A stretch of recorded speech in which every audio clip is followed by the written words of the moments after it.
All right. Hello, everyone. We were giving everybody a little bit of chance to get in. I know the snow out there is kind of slowing things down, but I'm glad to see everybody's kind of making their way in. So very nice to meet everyone. Thank you guys so much for coming out. I love doing this. This is our 5th year that we've been here doing this. And I've been very blessed to be a part of the Victory in Posing seminar that they do here over the weekend. And it's really, it's a lot of fun in what they do. And they spend a whole weekend with you guys sharing knowledge, hands-on posing, and things that really help you with where you're trying to take your career within the NPC and the IFBB. And so what we want to do is share as much knowledge as we can to help you guys.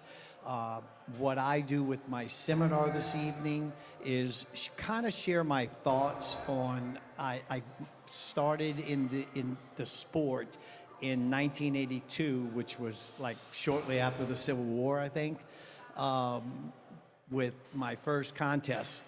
And I started training athletes in 1994.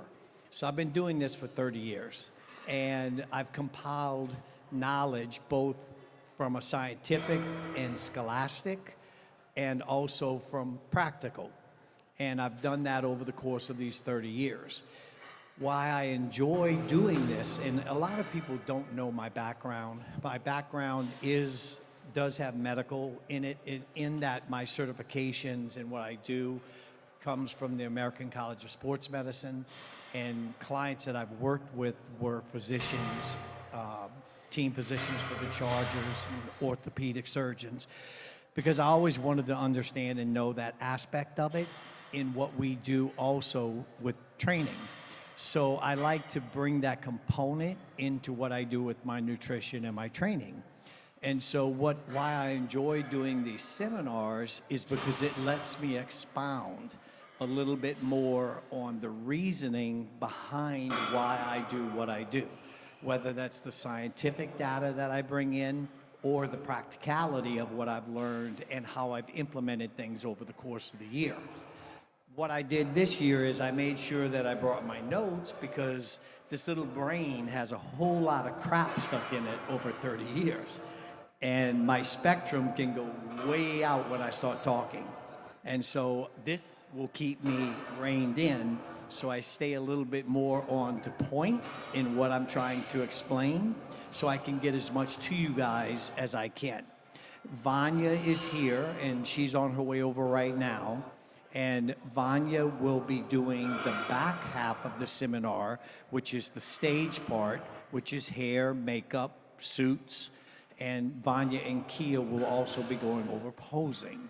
I'll talk briefly on training and cardiovascular, because that's a whole nother segment that I could really get into and talk about. The basis of what we'll do today is talking about supplementation and cardio, and then we'll touch and expound on everything else. So obviously, my company that I developed up is BodyBio. How many of you guys are either trainers or would like to become trainers? Okay, good. Anytime you're wanting to become a trainer, always try to set yourself up with your credentials.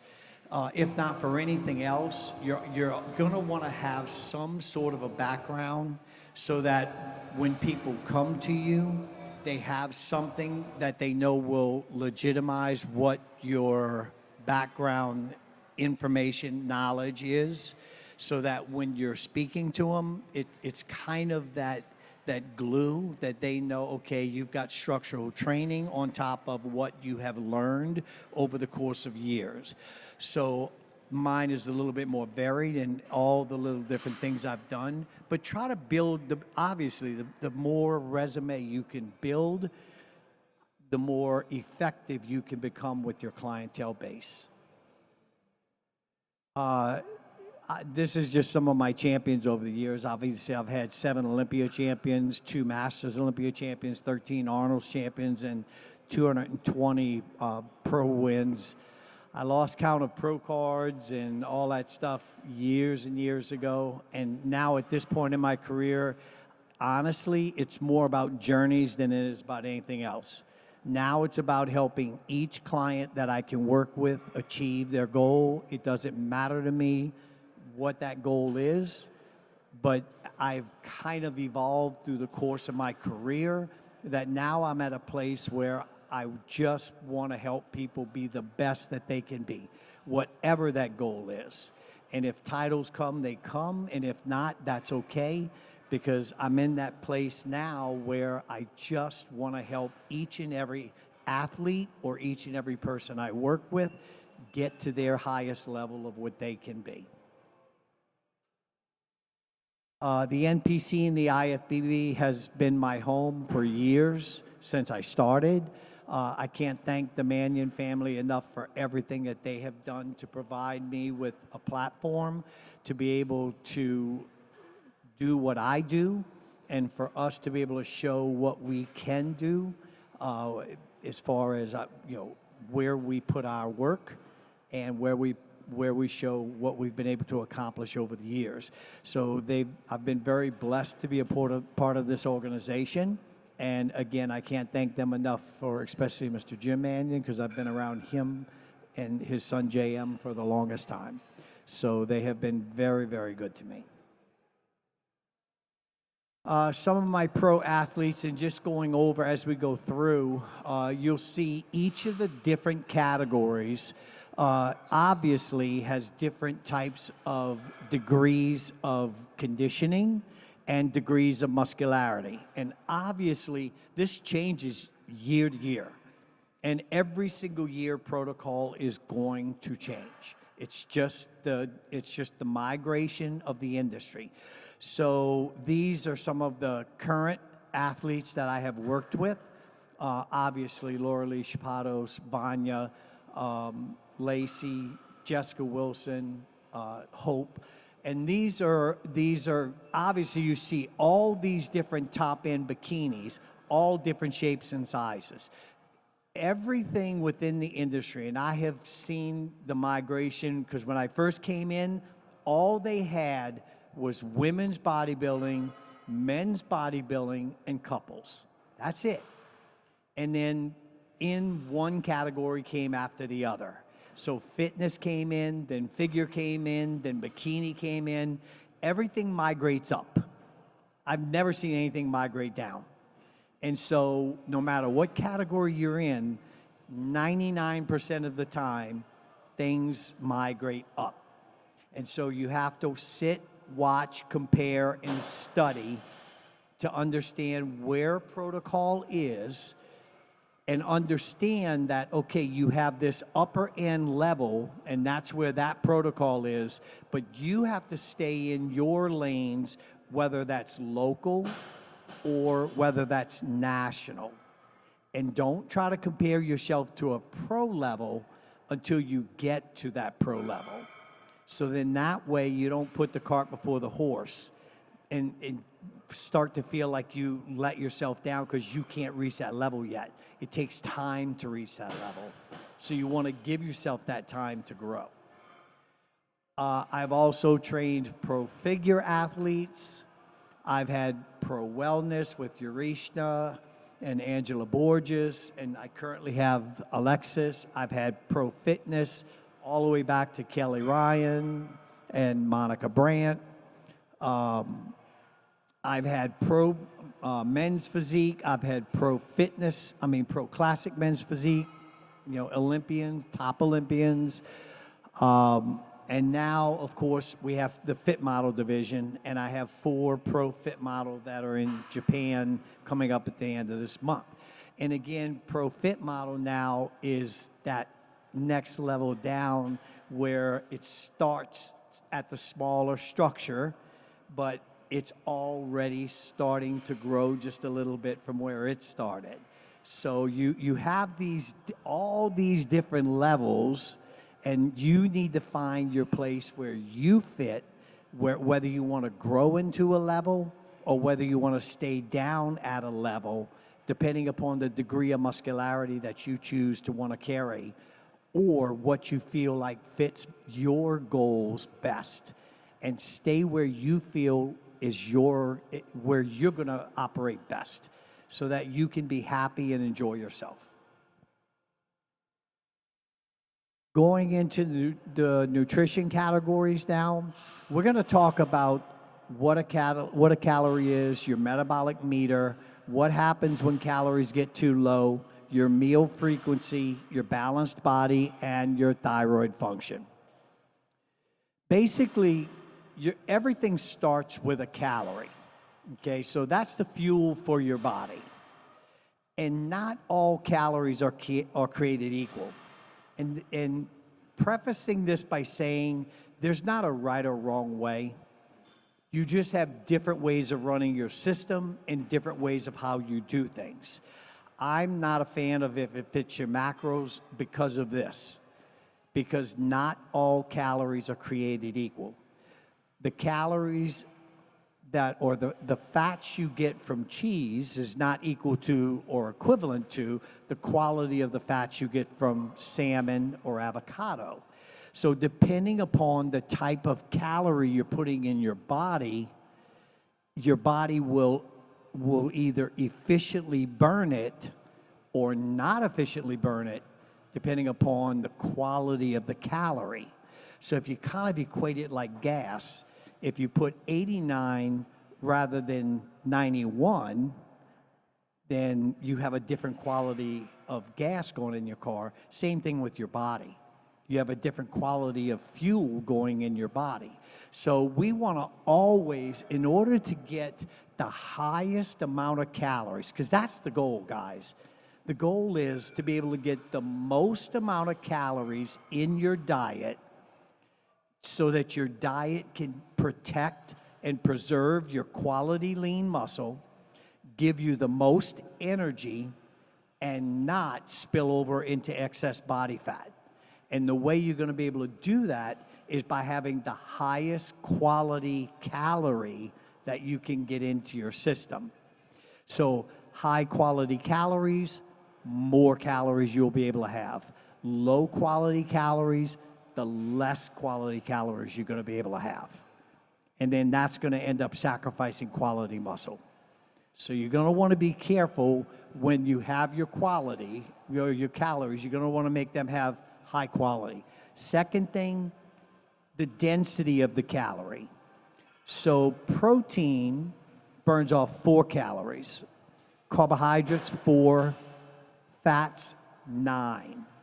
Now the thing about that is fats are a dense calorie.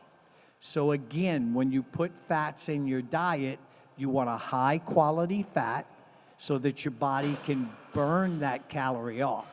And because it's a dense calorie, you want to be careful of the percentage of your diet that you're using fats, because if that calorie gets extremely too high of a percentage, and that being that dense, your body's not going to be able to utilize efficiently all those calories. So it's going to start storing a percentage of that as body fat.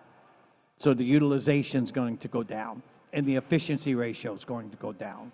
So be careful of the amount of calories that you're having in fats.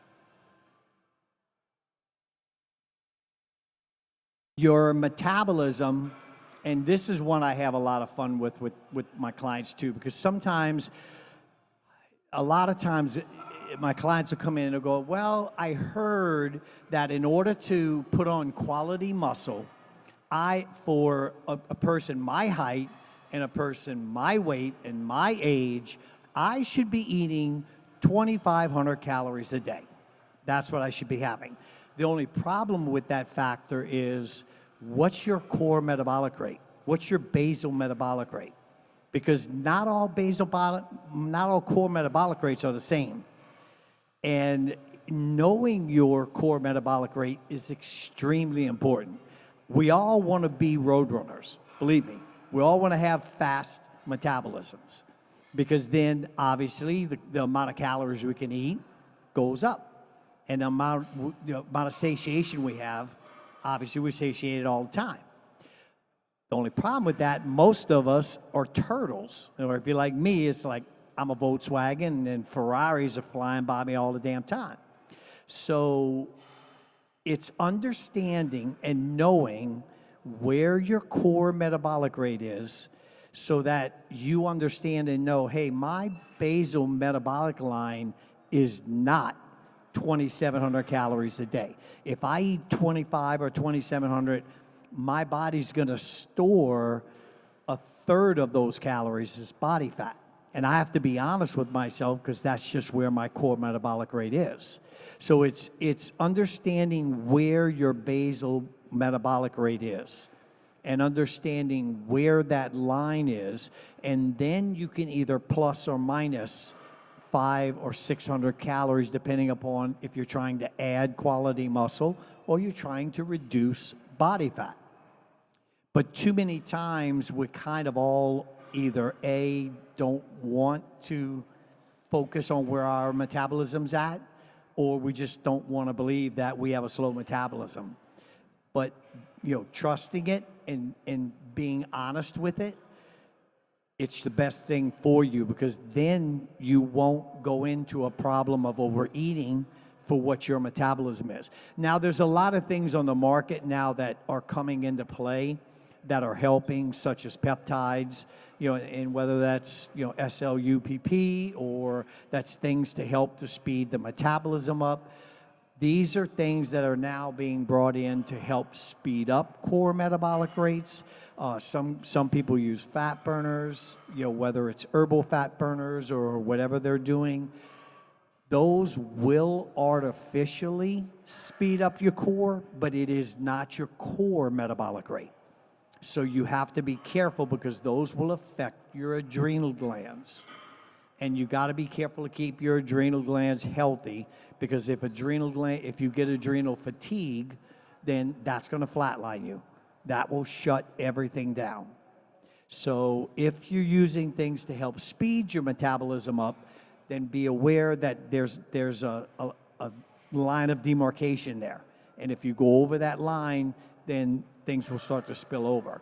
But one good way to always check, you can always check your temperature first thing in the morning when you get up to see if your core metabolic rate is running close to true. So 98.5 is our core temp. If you have a low core temp first thing in the morning when you wake up, let's say you wake up and you're 96 degrees every morning, that's a lower, more sluggish core temp. And so you may want to start off by trying something natural to get your natural thyroid function up a little bit, or go see a physician to try to speed up that core metabolic rate.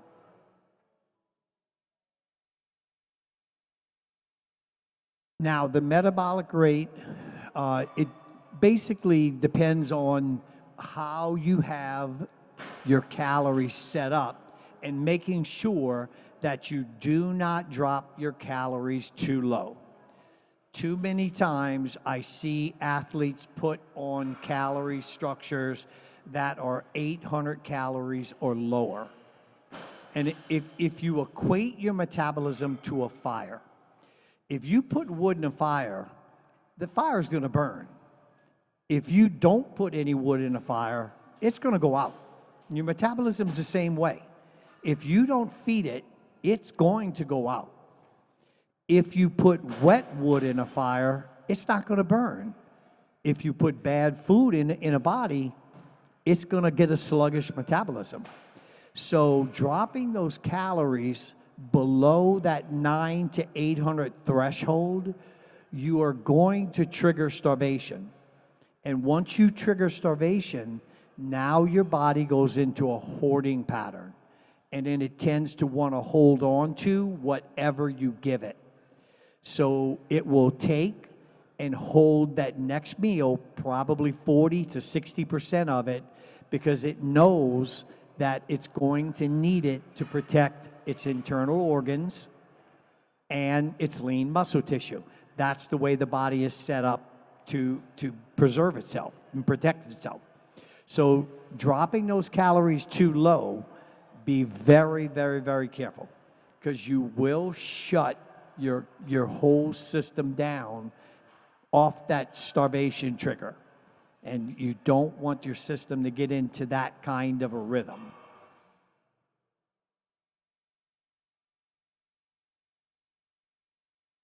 On your meal frequency and how you should be, the timing of when you should be having your meals, your body can only handle a certain amount of calories at one time.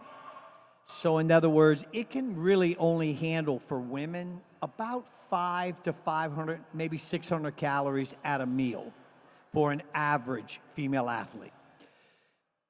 If you're putting in 7, 8, 900 calories at a meal, your body can't process all that food at one time. So it's going to have the spillover effect. So it's going to store that back end amount that it can't handle. It's going to store it as body fat because it's going to take that glycogen, run it through the liver, convert it over into trans fatty acids, and it's going to store that over as body fat. So you're going to want to, that's why I'm not a fan of a 4-meal diet plan or a 3-meal diet plan, because in order for you to get an 1,800 calorie diet in over 3 meals, you got to eat 600 calories at each meal. And so now you're going over that 400 to 450 calorie meal plan.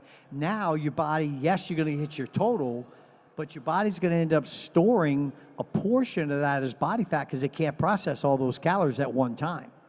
Because actually, 2 things happen there. Number one, it can't handle all the calories you're giving it.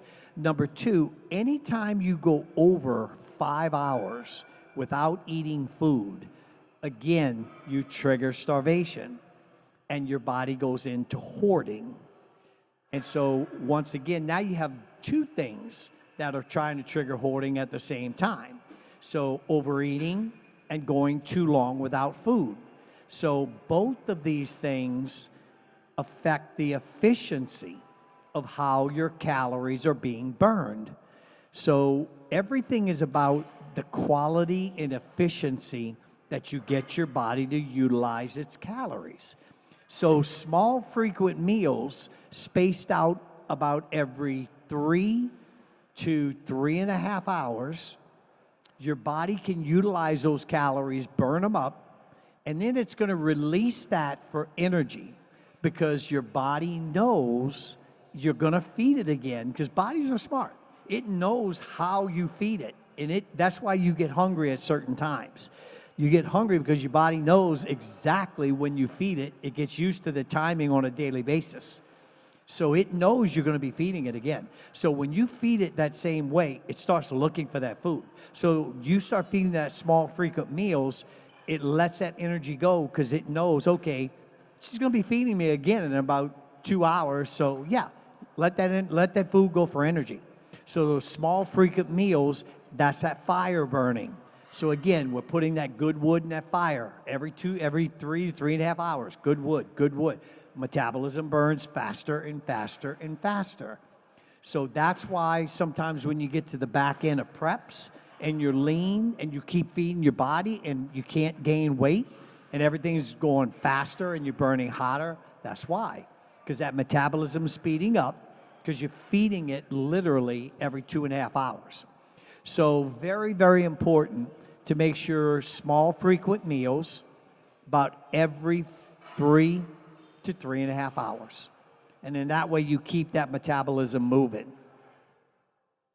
The other portion is be careful of the amount of protein, because men having protein, high protein diets, guys can process that protein without it affecting their liver a little more than women.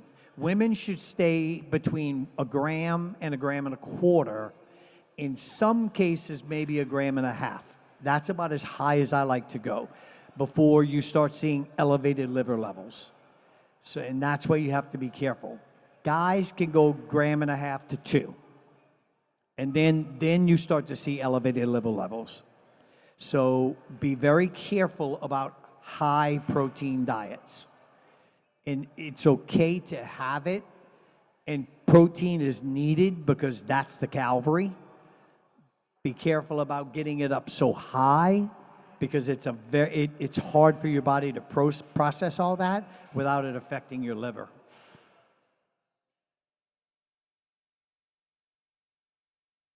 Your balanced body, this goes back to what we were talking about. In this, guys were a different animal because it was more about disappear and getting them to listen to you because they won't listen to me. It's like, no, come on, don't. They listen to everything else, but trying to get them to stay focused hard. Girls, it's about hormonal balance. It's about keeping every single thing in balance. It's because if those dominoes started to tip, look out.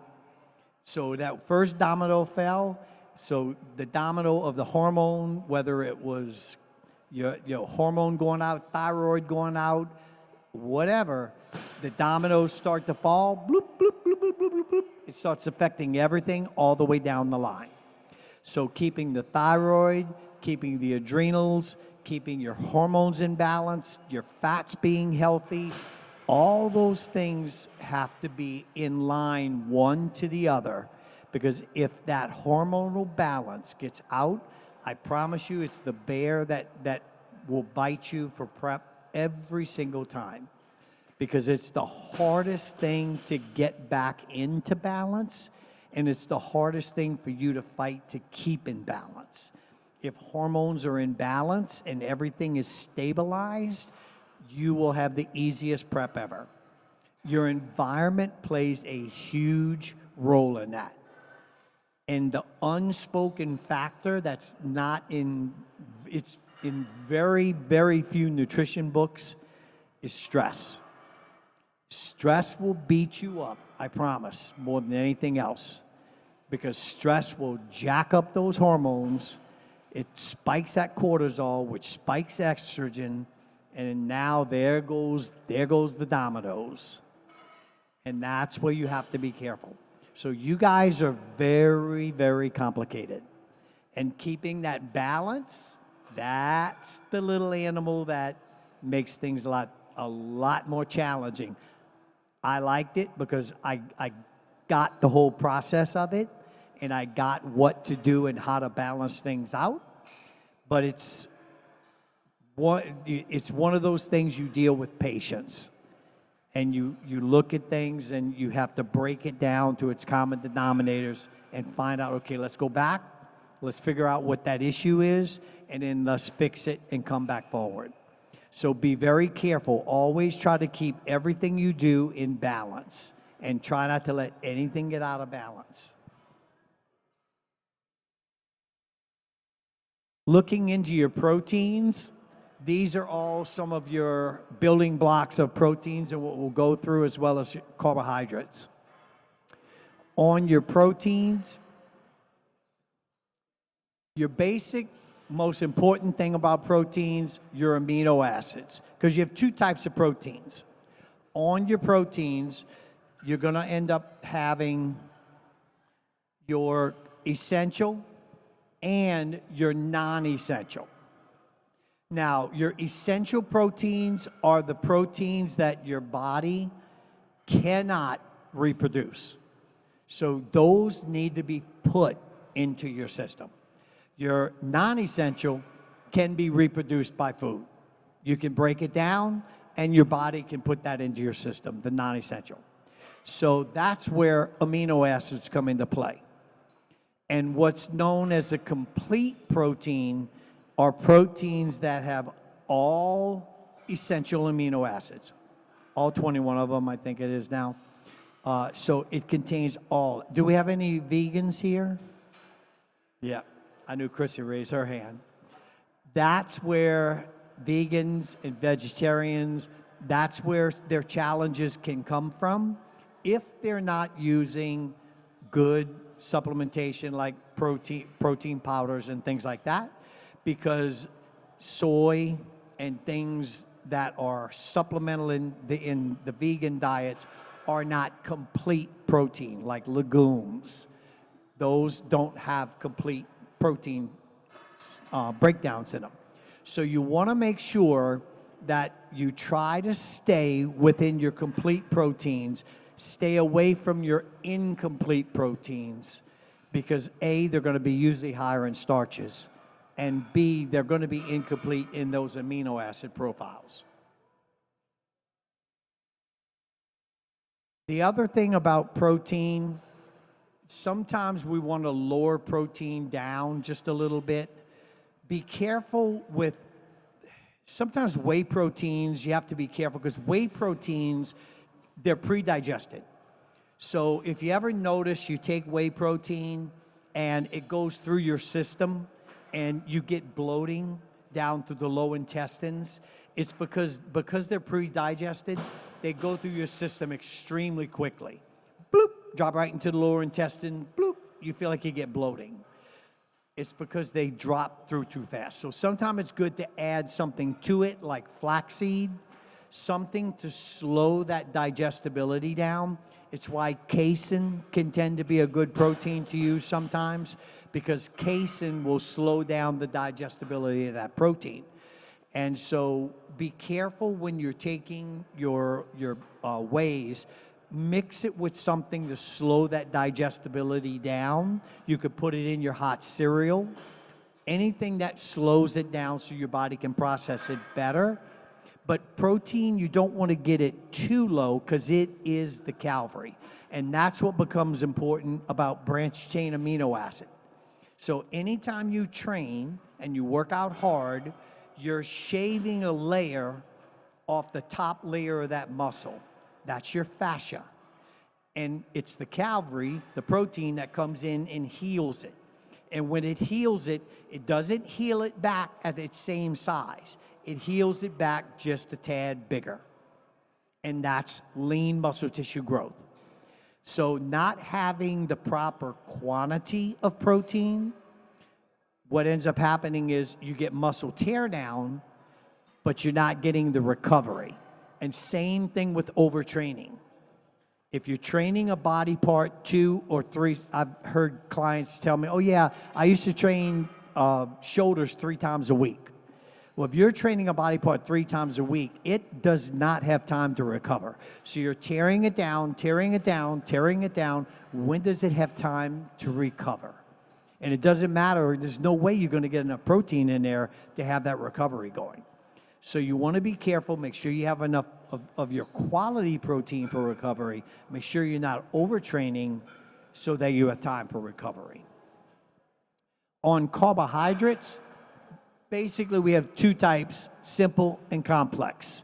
And obviously, simple carbs is what we want to be very careful about, because simple carbs is what messes with your insulin levels. And insulin is your spikes that create cravings. That's your sugar cravings. So your simple carbs are basically your things that are broken down really quickly and they go into the bloodstream extremely quickly. Complex carbs are usually your grains, your potatoes, things that are broken down and goes into the bloodstream at a much slower pace. Now, you want the majority, especially if you're dieting for shows, you want a majority of your diet to be broken down into complex carbs. Because if you think of your metabolism like a roller coaster, you want that roller coaster at a flat line as much as you can keep it. Because if that roller coaster starts doing this, then guess what? That's the way your day is going to go. So roller coasters up here, you're the happiest camper in the world. You could conquer everything. Nothing can stop you. You're going to accomplish all goals. That roller coaster gets down here, I would not want to be the person standing next to you when you're doing cardio on a treadmill, because you'll bite the leg off anybody, you get so mad. The only problem is when insulin drops and comes down, it doesn't come back down to normal. It drops below normal. And when it drops below normal, that's what spikes cravings.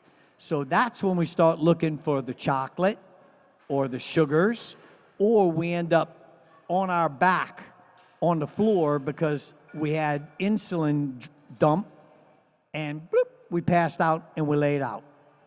And that's because that insulin level got too low, and then we passed out and we landed down. So you want to make sure insulin is as flatlined as you can always keep it, so that your energy levels stay consistent throughout the whole day. And the way you do that is stay more consistent to your complex carbs. And if you use a simple carb, only use it if you're feeling like, let's say you're doing cardio and you're feeling like, oh, I'm feeling a little lightheaded or whatever, then have either a piece of fruit like raisins or grapes, something that's a simple, that's a natural sugar, that to help spike your sugar to get your energy up a little bit. Now, the chemical specifications of carbs: monosaccharides, singular rings. Those burn extremely quickly. So that's in your system within instant. Disaccharides, 2 rings. Polysaccharides, that's your 3 rings. This is where we want to live, down in polysaccharides. That's the one that gives you your consistency throughout the whole time.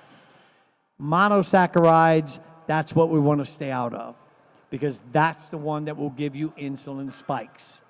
And that's the one that can make you and everybody around you run for the hills. Your carbohydrate functions basically to put glycogen into the muscle, to engorge the muscle for energy and fullness. Now, I'm always telling everybody, be careful of what you hear about the timing of your carbohydrates and when you want to have your carbohydrates, because carbs are needed variously throughout the day. Is it important to have carbs before training in certain situations? Absolutely. Because you need to, some people need to be able to train with glycogen in their muscles so they have a good workout, so they get a good pump, so their training gives them good volumization while they're training. Some people, it's important because after it, they go flat, and they need that glycogen in their muscle to rehydrate the muscle. Some people do better training on an empty stomach, because if they get too much carbs in before they train, they get nauseous. There's not a right or wrong. Each individual, and this is what I like about customizing programs, and what every trainer should do with every freaking athlete. They should customize a program all the time. No ifs, ands, or buts about it. Programs should always be customized to each person, to their job, to their lifestyle, to their personality, to their physique, to what works for them, period. End of story, is what should happen. And so each person's different. I have clients who can train fasted and they feel amazing. Right after, they have got to have their carbs, because if they don't, they go flat in a heartbeat. And I have clients who need that glycogen right before they train, because if they don't have that energy, they boop, midway into the workout, boom, they crash. So you have to talk, you have to communicate, and you have to say, hey, how's your training going? How does it feel? When you did your training, how was your energy? Where were you at?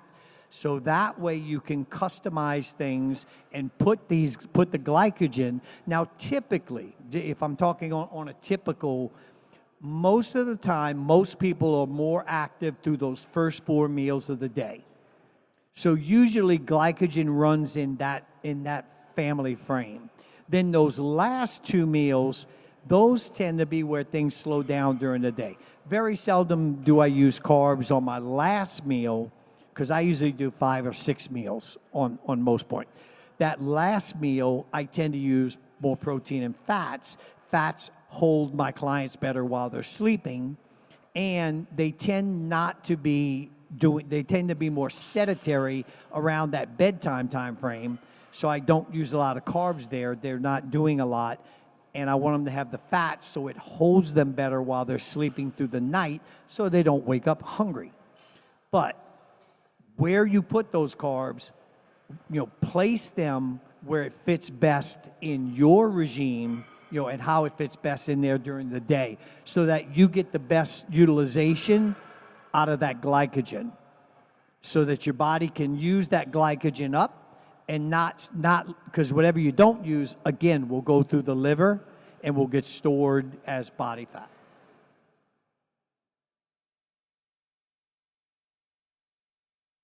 On fats, again, going back to the quality of fats, I think that is the most important thing, number one, to focus on, because the quality of fats is what will create the best utilization of how you guys can utilize your fats. Number two, the amount of fats. And really, to be honest with you, it's not the fats it's not the salmon, because you all weigh the salmon. It's not the avocado, because you all weigh the avocado. It's the Pam, because who knows the serving size of Pam? 1/3 second spray. Who the hell sprays for 1/3 second? We do designs in the pan, right? We do a Mickey Mouse ears. You got to cover like every square inch of the pan. You spray, spray, spray, spray, spray, spray. We cover it. So legally, and this is like one of my really pet peeves, legally something can be 0.9 grams and under and be categorized as fat-free. So it's in Pam is 0.9. And so 1/3 second, which none of the spray, so we probably hold it down for probably 5 seconds at least. So there's, let's say, 5 servings and 5 grams. So each time we spray, we're using 5 grams of fat. And if we use Pam 3 times a day, there's 15 grams of fat in our diet that we did not account for. That's the sneaky fats that we have to be careful of. Those are the fats that sneak into your diet. But what I will say is much more important to use a spray than a pour. Because if we have an olive oil, that's even more dangerous. Because we drizzle and drizzle. So if we pour olive oil on a salad, or we have to measure everything. Because serving sizes of fats are extremely important. I remember the first time I went into the airport, and I was like, oh my God, this ain't that bad. This bag of nuts is only like 15 grams of fat for the whole bag. That's awesome. Duh, there were 8 servings per bag. Because they break the damn serving size down. The fats are tricky, and that's the thing with fats. It's not really the quality, because if you know the good qualities, your salmons, your avocados, your olive oils, it's the serving sizes. Be careful to watch and of how much of the fats you're getting in, how much you're using, because those serving sizes can pile up on you so quick, and you don't even realize it. And just like the Pam example, you can get 15 grams of fat a day and not even realize it. And just that fast, now your fat's shot up, and you don't understand why you've only lost 1 pound in 4 weeks. And those added fats are sitting in there, and you don't see that. My other kick that I get onto is sugar alcohols. And why I pull sugar alcohols out of my clients' diets. Mainly because of that damn word sugar. So the way the FDA categorizes things, if something doesn't significantly impact sugar, okay, if it doesn't bump that insulin needle, then they categorize it as sugar-free. But even though the first word in sugar alcohol is sugar, so you know it's a sugar compound. And things like gum, and they can have sometimes up to 7 sugar alcohols in them, which sugar alcohols inhibit digestion. They slow down digestion. Number 2, they make you extremely water retentive. So you can hold anywhere from 2 to 5 pounds of water, and I've seen it many a times. So you're better off, if you're gonna have a gum or you're gonna have a sweetener, try to go with a natural version like a xylitol or a stevia. Number 2, look for something that only has 1 sugar substitute, not 7 or 8. And control how much you have. Because I promise you, these are things that add up in a diet that we don't count. We don't think about, because they're just they're the additive things. And it's things that are in other things we just don't think about. So be careful of those things. And a lot of times, especially when you're buying meats like turkey, they break everything down into based on a 2,000 calorie diet. If you really want to know the amount of fat that is currently in a portion size, not on the amount that's in the whole package itself, just the portion size. You want to take whatever amount of grams times 9. So let's say if turkey has 3 grams of fat times 9, so 27, divided by the amount of calories of the portion size, not the whole package, but the portion size. That will give you the fat percentage of each portion, which I promise you is a lot higher than what's actually on that 98%. And it's because they say this is based on a 2,000 calorie diet size. And turkey's a famous one for that. So a lot of actually more like 85% or 80, get down over the calories spread out. Ideal almonds, cashews. But again, we do want to remember